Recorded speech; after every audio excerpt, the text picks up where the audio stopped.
Hello, my dear students. Welcome back to the channel. This is Dr. Anupam Anand.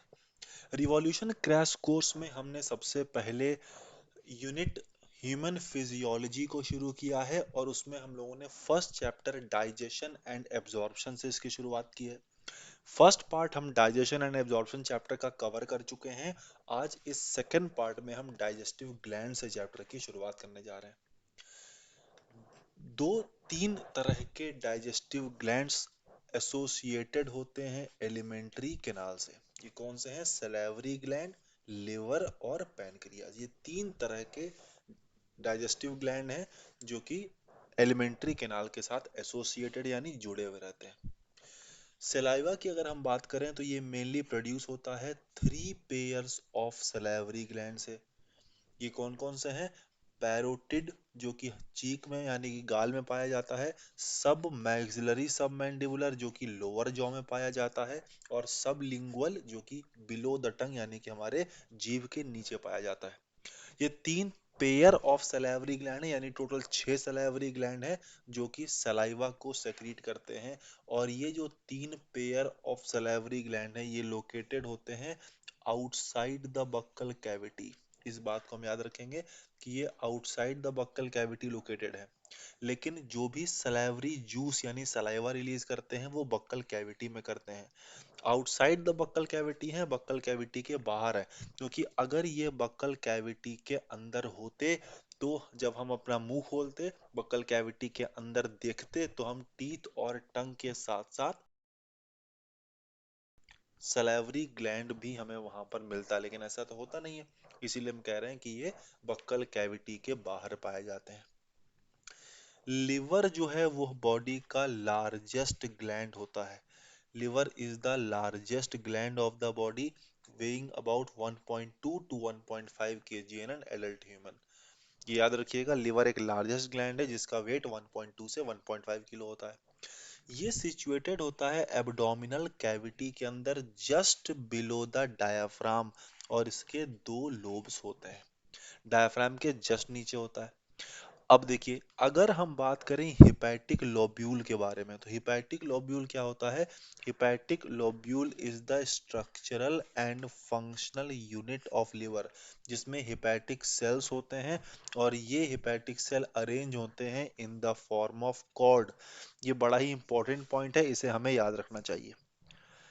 Hepatic lobule is the structural and functional unit of liver, और इसमें hepatic cells होते हैं और ये chords के form में arrange होते हैं। एक छोटा सा डायग्राम मैं आपको बना के दिखाता हूँ हिपैटिक लोब्यूल का। ये हिपैटिक लोब्यूल है कुछ ऐसे। This is the hepatic lobule, और इसमें कॉर्ड्स के फॉर्म में हिपैटिक सेल्स ऐसे अरेंज रहते हैं।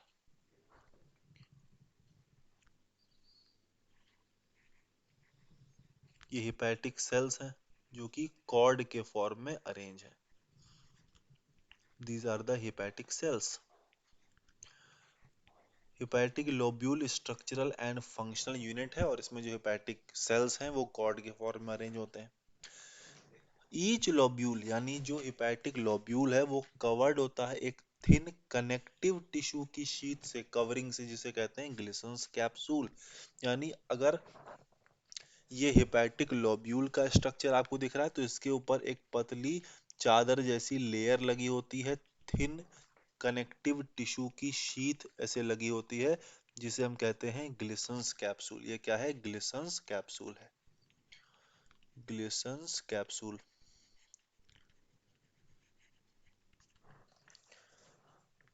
हिपैटिक सेल्स जो कि कॉर्ड के फॉर्म में अरेंज होता है, इसका काम होता है बाइल का सेक्रीशन करना। Bile is secreted by the hepatic sales, और हिपैटिक सेल्स के पास हिपैटिक डक्ट होते हैं। हिपैटिक सेल्स के आसपास हिपैटिक डक्ट लगे होते हैं जो कि बाइल को कलेक्ट करते हैं, ठीक है, और कहाँ डाल देते हैं? गॉल ब्लैडर में। यानी hepatic sales of the liver ने जो बाइल प्रोड्यूस किया है वो हिपैटिक डक्ट से होते हुए गॉल ब्लैडर में चला जाता है। अगर हम गॉल ब्लैडर की डक्ट की बात करें तो उसका नाम होता है सिस्टिक डक्ट। गॉल ब्लैडर की डक्ट यानी सिस्टिक डक्ट, और लिवर की डक्ट यानी हिपैटिक डक्ट, ये दोनों आपस में मिल जाते हैं और फॉर्म करते हैं कॉमन बाइल डक्ट। अब ये जो बाइल डक्ट है और पैनक्रियाटिक डक्ट है जो कि पैनक्रियास से निकलती है, लिवर से एक कॉमन बाइल डक्ट निकला है और पैनक्रियास से पैनक्रियाटिक डक्ट निकलता है। बाइल डक्ट और पैनक्रियाटिक डक्ट दोनों ओपन होते हैं डुओडेनम में as a common hepato pancreatic duct, और ये गार्ड होता है किससे? It is guarded by a sphincter जिसका नाम होता है स्फिंक्टर ऑफ ओडाई। ये बात याद रखिएगा, स्फिंक्टर ऑफ ओडाई जो है वो किसको गार्ड कर रहा है? हिपैटो पैनक्रियाटिक डक्ट की ओपनिंग को डुओडेनम में, इसको याद रखिएगा। और हिपैटो पैनक्रियाटिक डक्ट किससे बना हुआ है? बाइल डक्ट और पैनक्रियाटिक डक्ट से। पैनक्रियाज की अगर हम बात करें तो ये एक कंपाउंड ग्लैंड है, यानी इसमें एक्सोक्राइन और एंडोक्राइन दोनों पार्ट पाए जाएंगे, और ये कहाँ लोकेटेड है? Between the limbs of the C shaped duodenum. इस डायग्राम में भी आप देख सकते हैं कि ये सी शेप का ऐसे डुओडेनम है और उसके बीच में ये पैनक्रियाज पाया जा रहा है। तो pancreas is located between the limbs of the C shaped duodenum. जो इसका एक्सोक्राइन पार्ट है, ये एक एल्कलाइन पैनक्रियाटिक जूस सेक्रीट करता है जिसमें पैनक्रियाटिक एंजाइम्स होते हैं, और जो इसका एंडोक्राइन पार्ट है वो हॉर्मोन्स रिलीज करता है, इंसुलिन और ग्लूकागॉन नाम का। तो फिलहाल तो हम एक्सोक्राइन पार्ट के बारे में बात करेंगे, पैनक्रियाटिक जूस के बारे में बात करेंगे। अब अपने next topic digestion of food के बारे में बात करते हैं। डाइजेशन का प्रोसेस अकम्पलिश्ड यानी कि कंप्लीट होता है मैकेनिकल और केमिकल प्रोसेसेस को मिलाकर। बक्कल कैविटी दो मेजर फंक्शन परफॉर्म करते हैं। ये दो मेजर फंक्शन कौन कौन से हैं? तो mastication of the food and facilitation of the swallowing। ये फूड को चबाने में हेल्प करता है, साथ ही साथ खाने को निगलने में हेल्प करता है। अगर हम टीथ और टंग की बात करें तो ये सलाइवा की हेल्प से मैस्टिकेट करते हैं फूड को और फूड को मिक्स कर देते हैं थॉरली। यानी टीथ क्या करता है? फूड को च्यू करता है, मैस्टिकेट करता है, और टंग जो है वो इस च्यूड फूड को, यानी खाने को जब हम चबा लेते हैं तो वो इस फूड को सलाइवा के साथ मिक्स कर देता है। सलाइवा में म्यूकस पाया जाता है जो कि हेल्प करता है लुब्रिकेटिंग में and adhering the masticated food particles into a bolus. Saliva में म्यूकस पाया जाता है जो सारे मैस्टिकेटेड फूड पार्टिकल्स को आपस में चिपका देता है और बोलस का फॉर्मेशन करता है। उसके बाद बोलस को फेरिंग्स में भेज दिया जाता है, बोलस को फेरिंग्स में भेज दिया जाता है, और उसके बाद ईसोफेगस में भेज दिया जाता है by the process of soloing और डीग्लटीशन। यानी बक्कल कैविटी से बोलस को फेरिंग्स में भेजेंगे, उसके बाद इसको ईसोफेगस में भेजेंगे, इसी को हम सोलोइंग निगलना कहते हैं, इसका एक टर्म डीग्लूटिशन होता है। बोलस जो है वो ईसोफेगस से पास होते हुए कहाँ पहुंच जाएगा? स्टमक में पहुंचेगा by the waves of muscular contraction called peristalsis. ये सक्सेसिव वेव्स होते हैं, यानी एक के बाद एक वेव चलते हैं मस्कुलर कॉन्ट्रैक्शन के, जिसको हम पेरिस्टालिसिस कहते हैं। गैस्ट्रो ईसोफेजियल स्फिंक्टर हमने देखा ही था, गैस्ट्रो ईसोफेजियल स्फिंक्टर ईसोफेगस को स्टमक में ओपन होने से हेल्प करता है। तो ये जो स्फिंक्टर है ये कंट्रोल करता है passage of the food into the stomach. अब देखिए, सलाइवा जो सेक्रीट हुआ था ओरल कैविटी में, इसमें कुछ इलेक्ट्रोलाइट होते हैं जैसे कि सोडियम है, पोटेशियम है, क्लोराइड है और बाइकार्बोनेट है। इनको याद रखेंगे, सोडियम, पोटेशियम, क्लोराइड और बाइकार्बोनेट है। और साथ ही साथ यहाँ पर एक इम्पॉर्टेंट एंजाइम है जिसका नाम होता है सलाइवरी एमाइलेज और लाइजोजाइम। सलाइवरी एमाइलेज का काम डाइजेशन का होता है, लाइजोजाइम का काम प्रोटेक्शन का होता है। Chemical process of digestion is initiated in the oral cavity by the hydrolytic action of the carbohydrate splitting enzyme, the salivary amylase। तो एक बात ये इंपॉर्टेंट पता लग गई कि जो सलेवरी अमाइलेज अगर वो डाइजेशन करता है तो किसका डाइजेशन करता है? कार्बोहाइड्रेट का डाइजेशन करता है।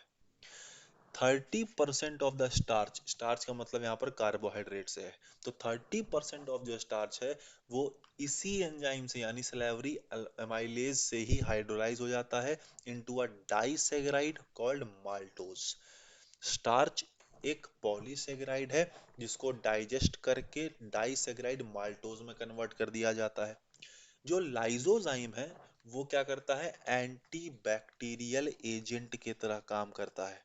ये एंटी बैक्टीरियल एजेंट की तरह काम करता है, यानी कि बैक्टीरिया को किल करने का काम करता है, इसीलिए इन्फेक्शन से बचाता है।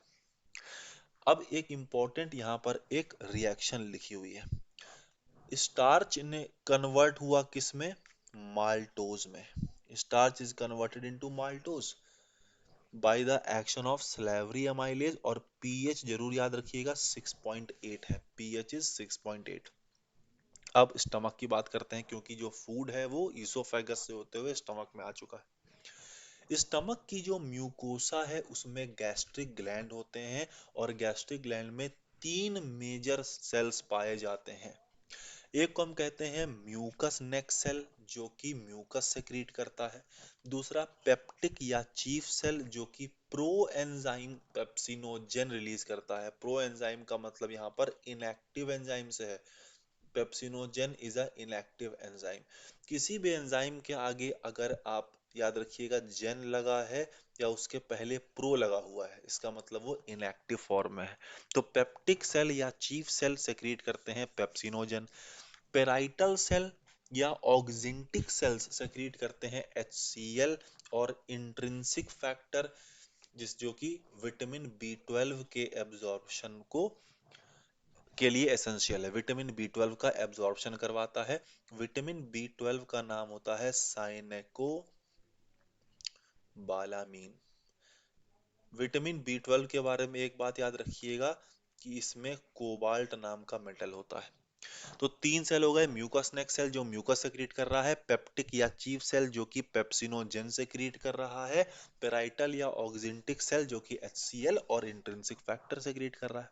अब देखिए, स्टमक जो है वो फूड को स्टोर करता है फॉर 4 to 5 आवर, 4 से 5 घंटे के लिए ये फूड को स्टोर करता है।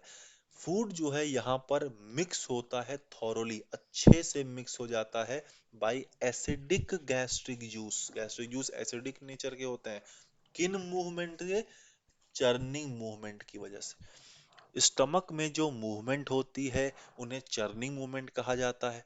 स्टमक की जो मस्कुलर वॉल है वो चर्निंग मूवमेंट करती है, जिसकी वजह से फूड जो है वो गैस्ट्रिक जूस से अच्छे से मिक्स हो जाता है, और अब इस फूड को हम काइम कह रहे होते हैं। यानी जब फूड सलाइवा से मिक्स हो गया तो उसे बोलस कह रहे थे, जब गैस्ट्रिक जूस से मिक्स हो गया उसे हम काइम कहते हैं। अब ये जो प्रो एंजाइम पेप्सिनोजेन है, यह जैसे ही HCl के साथ मिलता है, क्योंकि गैस्ट्रिक जूस में HCl पाया जाता है तभी उसे हम एसिडिक कह रहे थे, जैसे ही पेप्सिनोजेन HCl के कांटेक्ट में आता है तो वो एक्टिवेट हो जाता है in the proteolytic enzyme of the stomach, जिसे हम पेप्सिन बोलते हैं। एक बात ध्यान रख लीजिएगा, प्रोटियोलिटिक एंजाइम है ये, यानी ये किसका डाइजेशन करेगा, प्रोटीन का डाइजेशन करेगा। तो प्रोटीन डाइजेशन ये कौन कर रहा है, पेप्सिन कर रहा है, क्योंकि ये क्या है, एक प्रोटियोलिटिक एंजाइम है। अब पेप्सिन कन्वर्ट हो करता है प्रोटीन्स को प्रोटियोजेज में एंड पेप्टोन्स में, ये बहुत इंपॉर्टेंट है आपके लिए। पेप्सिन क्या करेगा, प्रोटीन को कन्वर्ट करेगा प्रोटियोजेज में और पेप्टोन्स में। अब बात करते हैं जो म्यूकस और बाइकार्बोनेट है जो कि गैस्ट्रिक जूस में पाया जा रहा है, ये इंपॉर्टेंट रोल प्ले करता है lubrication and protection of the mucosal epithelium from excoriation, यानी डैमेज हो जाने से by highly concentrated HCl। Mucus और जो बाइकार्बोनेट गैस्ट्रिक जूस में पाए जा रहे हैं, ये म्यूकस एपिथेलियम को बचाते हैं हाइड्रोक्लोरिक एसिड के प्रभाव से। तो अगर मान लीजिए ये स्टमक है, ठीक है, मान लेते हैं अगर ये स्टमक है, तो यहाँ पर ऐसे म्यूकस की एक पूरी कोटिंग लगी होती है, जो कि म्यूकस की कोटिंग की वजह से स्टमक की जो वॉल है उसको प्रोटेक्शन देने का काम करता है, इसको प्रोटेक्ट करता है। HCl जो है ये एसिडिक पीएच बनाता है, और पीएच एनसीईआरटी में दिया है तो हमें याद करना पड़ेगा पीएच 1.8, जो कि पेप्सिन्स के लिए क्या है, ऑप्टिमल है। प्रोपेप्सिनोजेन को पेप्सिन में कन्वर्ट करने के लिए 1.8 पीएच होना जरूरी है, जो कि HCl प्रोड्यूस कर देता है। दूसरा एंजाइम है रेनिन। अब एक बहुत इंपॉर्टेंट बात ध्यान रखिएगा, यहाँ पर रेनिन का जो स्पेलिंग है वो डबल एन लिखा हुआ है। डबल एन वाला रेनिन और सिंगल एन वाला रेनिन में फर्क होता है। जब हम एक्सक्रीटरी सिस्टम पढ़ेंगे तो वहां पर इस रेनिन की बात करेंगे रास मैकेनिज्म में। यहाँ डबल एन वाला रेनिन है, जो कि एक प्रोटियोलिटिक एंजाइम है, जो किस में पाया जाता है, गैस्ट्रिक जूस में पाया जाता है, ऑफ इन्फेंट यानी बच्चों के, क्योंकि ये डाइजेशन ऑफ मिल्क प्रोटीन करता है, और मिल्क प्रोटीन का नाम होता है केसीन। मिल्क प्रोटीन को केसीन कहते हैं। अब देखिए, रेनिन भी क्या है, एक प्रोटियोलिटिक एंजाइम है। पेप्सिन भी क्या है, एक प्रोटियोलिटिक एंजाइम है। बस फर्क ये है कि रेनिन मिल्क प्रोटीन का डाइजेशन करता है। साथ ही साथ स्मॉल अमाउंट में लाइपेज भी पाया जाता है गैस्ट्रिक ग्लैंड, मतलब गैस्ट्रिक जूस में गैस्ट्रिक ग्लैंड के द्वारा रिलीज किया हुआ। अब देखिए, various types of movements are generated by the muscularis layer of the small intestine, क्योंकि इसमें मसल्स पाए जाते हैं।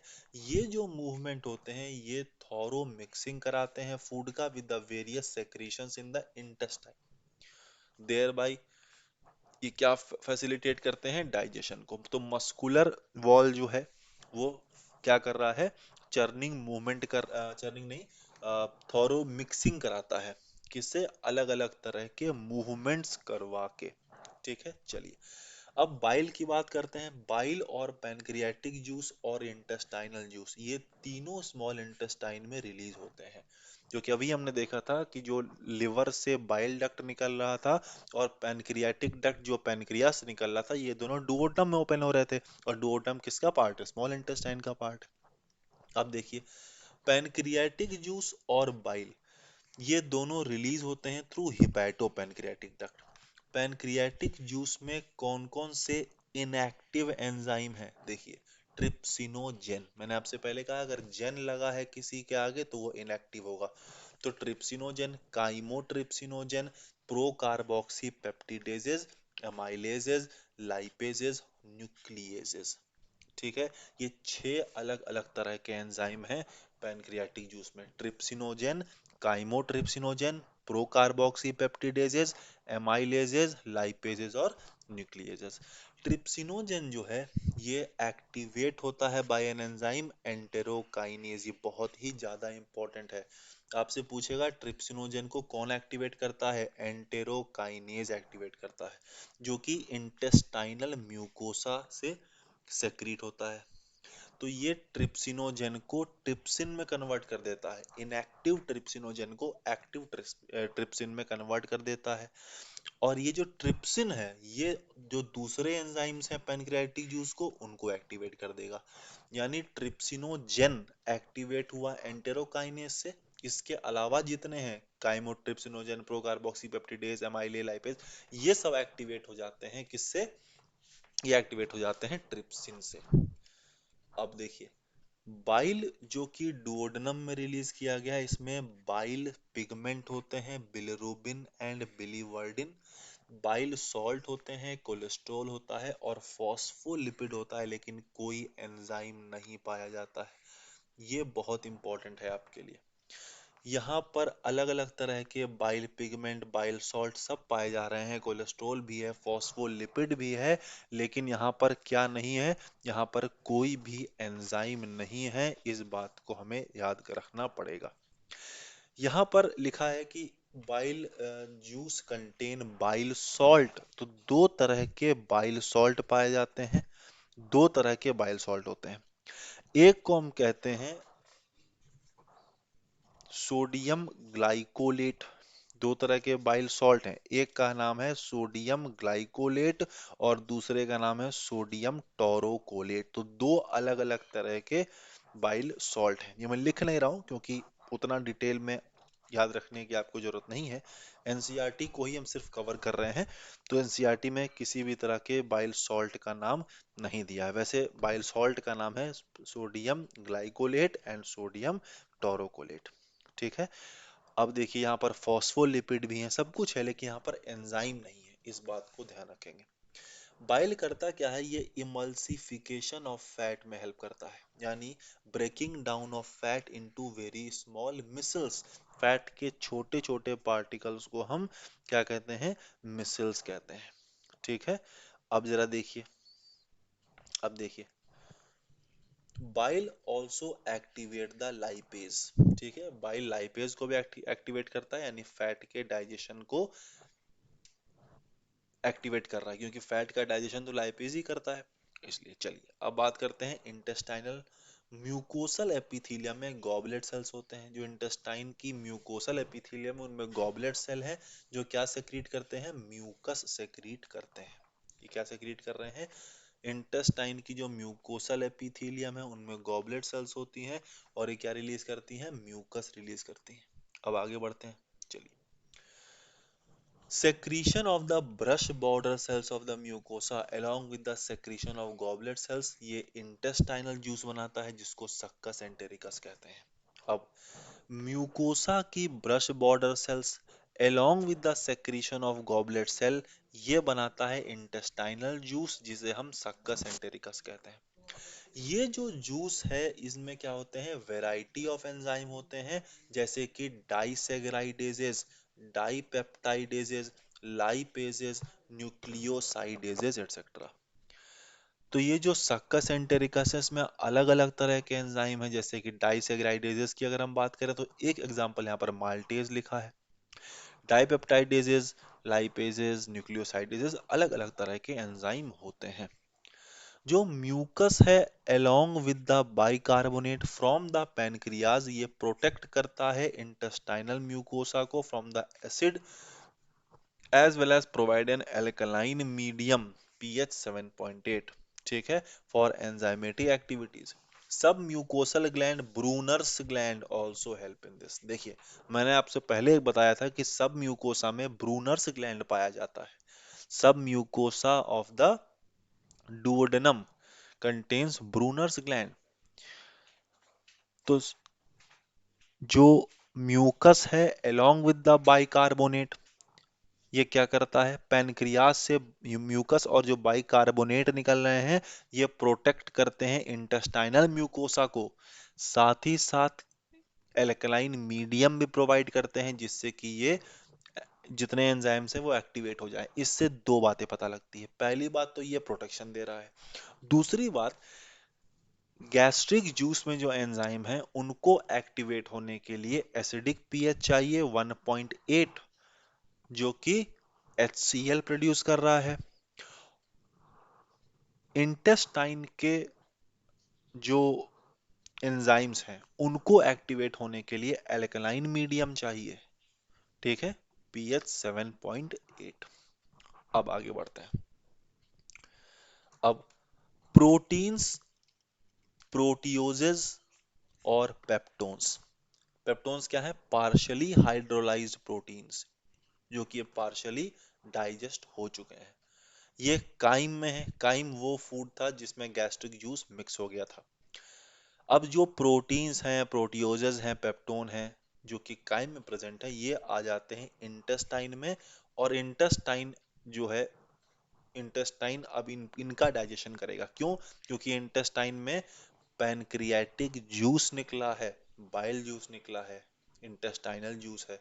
तो ये तीन जूस मिलके अब काइम का डाइजेशन करेंगे। देखिए किस तरह से। पहला रिएक्शन देखिए, प्रोटीन्स का डाइजेशन हो रहा है, प्रोटीन्स, पेप्टोन्स, प्रोटीएजेस, ये तीनों कन्वर्ट हो गए डाइपेप्टाइड्स में by the action of trypsin, chymotrypsin, carboxy peptidase. तो प्रोटीन्स के डाइजेशन के लिए ये तीन एंजाइम हो गए। अब कार्बोहाइड्रेट की अगर हम बात करें तो पॉलीसेग्राइडेज जो है, पॉलीसेग्राइड्स, स्टार्च, उसको कन्वर्ट करते हैं डाइसेग्राइड में, और ये कौन करता है, तो एमाइलेज करता है। तो प्रोटीन का डाइजेशन हो गया, कार्बोहाइड्रेट का डाइजेशन हो गया। अब अगर फैट के डाइजेशन की बात करें तो फैट को कन्वर्ट किया जाता है डाइग्लिसराइड में, और डाइग्लिसराइड को कन्वर्ट किया जाता है मोनोग्लिसराइड में। तो यहाँ पर एंजाइम लाइपेजेस एक्ट कर रहा है। लाइपेज फैट डाइजेस्टिंग एंजाइम होता है, याद रखेंगे। जो हमारे फूड में न्यूक्लिक एसिड पाए जाते हैं, उन न्यूक्लिक एसिड्स को डाइजेस्ट करने के लिए न्यूक्लिएजेस नाम का एंजाइम एक्ट करता है, और न्यूक्लिएजेस पैनक्रियाटिक जूस निकाल रहा है। न्यूक्लिक एसिड कन्वर्ट हो गया न्यूक्लियोटाइड में with the help of enzyme nucleases. तो ये बेसिकली न्यूक्लिएजेस दो तरह के होते हैं, न्यूक्लियोसाइडेजेस, न्यूक्लियोटाइडेजेस। ठीक है। तो इन दोनों एंजाइम के हेल्प से न्यूक्लियोटाइड न्यूक्लियोसाइड में, यानी कि पहले न्यूक्लिक एसिड न्यूक्लियोटाइड में कन्वर्ट हुआ, फिर न्यूक्लियोटाइड न्यूक्लियोसाइड में कन्वर्ट हो गया। अब आगे बढ़ते हैं। The enzymes in the succus entericus यानी intestinal juice act on the end product of the above reaction. देखिए, जो भी रिएक्शन अभी हमने ऊपर पढ़ा है, इसको मान लीजिए रिएक्शन 1, इसको मान लेते हैं रिएक्शन 2, इसको मान लेते हैं रिएक्शन 3, और ये रिएक्शन 4। ये जो भी रिएक्शन हुए हैं वो पैनक्रियाटिक जूस की वजह से हुए हैं। अब जब पैनक्रियाटिक जूस अपना काम कर लेता है, उसके बाद सक्कस एंटेरिकस यानी इंटेस्टाइनल जूस इनके एंड प्रोडक्ट्स पे काम करते हैं, यानी डाइपेप्टाइड, डाइसेग्राइड, मोनोग्लिसराइड, न्यूक्लियोसाइड्स। इन सब का डाइजेशन अब कौन करेगा? इन सब का डाइजेशन अब सक्कस एंटेरिकस करेगा। देखिए, these final steps in digestion, अब फाइनल स्टेप की बात हो रही है, is very close to the mucosal epithelial cells of the intestine. अब जो भी फाइनल डाइजेशन हो रहा है वो mucosal epithelial cells of the intestine के बहुत पास होता है, क्योंकि डाइजेशन कहाँ हो रहा है? Lumen of the alimentary canal में। तो इसीलिए अब ये कन्वर्जंस याद रखना बहुत इंपॉर्टेंट है। ये एक इंपॉर्टेंट रिएक्शन का चार्ट है। डाइपेप्टाइड कन्वर्ट होता है एमिनो एसिड में, माल्टोज कन्वर्ट होता है glucose plus glucose, lactose convert होता है glucose plus galactose, sucrose convert होता है ग्लूकोज प्लस फ्रक्टोज। ये बहुत ज्यादा इंपॉर्टेंट तीनों रिएक्शन है, और ये हम बायोमोलिक्यूल चैप्टर में भी पढ़ते हैं। माल्टोज कन्वर्ट हुआ दो मॉलिक्यूल ऑफ ग्लूकोज में माल्टेज की वजह से, लैक्टोज कन्वर्ट हुआ ग्लूकोज प्लस गैलेक्टोज में लैक्टेज की वजह से, और सुक्रोज कन्वर्ट हुआ ग्लूकोज प्लस फ्रक्टोज में सुक्रेज की वजह से। न्यूक्लियोटाइड्स की अगर हम बात करें तो वो न्यूक्लियोसाइड में कन्वर्ट होता है न्यूक्लियोटाइडेजेस की वजह से। न्यूक्लियोसाइडेजेस जो है वो न्यूक्लियोसाइड को कन्वर्ट करते हैं शुगर प्लस बेसिस में। तो देखिए, यहाँ जो मैं आपसे कह रहा था, न्यूक्लिक एसिड पर न्यूक्लिएजेस काम कर रहा है, और ये जो दो तरह के न्यूक्लियोटाइडेजेस और न्यूक्लियोसाइडेजेस हैं, ये इंटेस्टाइनल जूस में पाए जाते हैं। यानी nucleases are present in the pancreatic juice, while nucleotidases and nucleosidases are present in the entero ent succus entericus, that is intestinal juice। Di और मोनोग्लिसराइड जो हैं, ये कन्वर्ट होते हैं फैटी एसिड और ग्लिसरॉल में with the help of lipases. चलिए, breakdown of bio macromolecule, जितने भी बायो मैक्रोमोलिक्यूल का यानी फूड का जो डाइजेशन हुआ है, फूड का जो ब्रेकडाउन हुआ है, वो डुओडेनम रीजन में हो रहा है, स्मॉल इंटेस्टाइन में। जो सिंपल सब्सटेंसेस हैं, अब इनका एब्जॉर्प्शन कर लिया जाएगा जेजनम और इलियम में, स्मॉल इंटेस्टाइन में। यानी स्मॉल इंटेस्टाइन के तीन पार्ट हैं, डुओडेनम, जेजनम, इलियम। तो डुओडेनम में जितना जो होना था डाइजेशन हो गया। अब जेजनम और इलियम की अगर हम बात करें तो वो एब्जॉर्प्शन कर लेता है। अब देखो, जो अनडाइजेस्टेड और अनएब्जॉर्ब्ड सब्सटेंसेस हैं, फिर उनको लार्ज इंटेस्टाइन में भेज दिया जाएगा। जाहिर सी बात है, जिन फूड का डाइजेशन नहीं हो पाया है, उन फूड का एब्जॉर्प्शन जेजनम और इलियम में हो नहीं पाएगा, तो उनको फिर आगे लार्ज इंटेस्टाइन में भेज दिया जाएगा। अगर हम लार्ज इंटेस्टाइन की बात करें तो यहाँ पर नो सिग्निफिकेंट डाइजेस्टिव एक्टिविटी, यहाँ पर कोई डाइजेशन नहीं होता है। तो क्या फंक्शन है? दो फंक्शन है। ये वाटर का एब्जॉर्प्शन करता है, मिनरल्स का और कुछ ड्रग्स का एब्जॉर्प्शन करता है, ये पहला फंक्शन। दूसरा, ये म्यूकस सेक्रीट करता है, जो कि वेस्ट प्रोडक्ट को, अनडाइजेस्टेड प्रोडक्ट को आपस में जोड़ने का काम करता है, और उनको लुब्रिकेट करता है उनके इजी पैसेज के लिए। जो अनडाइजेस्टेड फूड है, अनएब्जॉर्ब्ड फूड है, उनको हम फीसिस कहते हैं, जो कि सीकम पार्ट में एंटर कर जाता है लार्ज इंटेस्टाइन के थ्रू इलियोसीकल वेल्व। वेल्व का नाम जरूर याद रखिएगा। जो अनडाइजेस्टेड अनएब्जॉर्ब्ड फूड है जिन्हें हम फीसेस कहते हैं, वो caecum part of the large intestine से में चले जाते हैं इलियोसिकल वाल्व के थ्रू। और ये इलियोसिकल वाल्व का काम क्या होता है, back flow of the faecal matter, यानी फीकल मैटर को वापस आने से रोकने का होता है। It is temporarily stored in the rectum till defecation, यानी जब तक इनका रिमूवल ना कर दिया जाए तब तक ये टेम्परली स्टोर रहते हैं रेक्टम पार्ट में। जितने भी गैस्ट्रो इंटेस्टाइनल ट्रैक्ट की एक्टिविटी है ये न्यूरल और हार्मोनल दोनों कंट्रोल में होते हैं। Site, smell and presence of food in the oral cavity can stimulate the secretions of the saliva. अगर आप देख भी लें खाने को, कभी कभी हम अच्छा खाना आपको दिख भी जाता है, अच्छा खाना को आप स्मेल कर लेते हैं, या फूड अगर आपके ओरल कैविटी में जाता है, तो ये तीन रीजन है जिससे सलाइवा रिलीज होते हैं। गैस्ट्रिक और इंटेस्टाइन सेक्रीशन की बात करें तो ये भी जो है स्टिमुलेट होते हैं न्यूरल सिग्नल्स के थ्रू। जो मस्कुलर एक्टिविटी है अलग अलग part of the alimentary canal के, वो मॉडरेट किए जा सकते हैं by neural mechanism both local and through CNS. Hormonal control की अगर हम बात करें तो हार्मोन्स जो है वो secretion of the digestive juice को कंट्रोल करते हैं, और इनके लिए लोकल हार्मोन्स काम करते हैं जो कि गैस्ट्रिक और इंटेस्टाइनल म्यूकोसा खुद प्रोड्यूस करते हैं। लास्ट में एक बॉक्स यहां पर हमें गिवन है, calorific value of protein, carbohydrate and fat. अब इस पूरे बॉक्स में जो सबसे ज्यादा इंपॉर्टेंट चीज है वो मैं आपको बता देता हूं, बाकी तो आप फिजिक्स और केमिस्ट्री में इस टॉपिक को पढ़ते ही हैं तो आप इसे वहीं पढ़ लेंगे। Gross calorific value of carbohydrate, proteins and fats. Gross calorific value of carbohydrate, protein, fat, ये क्या है, 4.1 kilo calorie for carbohydrate, 5.65 kilo calorie per gram for proteins and 9.45 kilo calorie per gram for fat. जबकि इनकी physiological value जो है वो है 4 kilo calorie per gram for carbohydrate, 4 kilo calorie per gram for protein and 9 kilo calorie per gram for fat.